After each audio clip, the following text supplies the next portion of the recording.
আমার একটা স্বপ্ন ছিল যে বাংলাদেশের মানুষ ভালো থাকুক এবং সুখে থাকুক।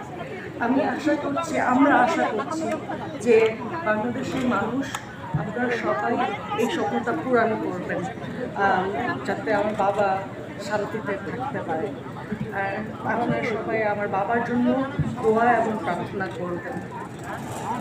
জাফরুল্লাহর অসমাপ্ত অনেক কাজ এখনো বাকি রয়েছে, সেই কাজটা আপনারা করবেন কিনা, যেহেতু আপনারা বিদেশে থাকেন? এটা তো আমাদের গণস্বাস্থ্য আর বাবার কাজটা আমাদেরকে দিয়ে যায় না।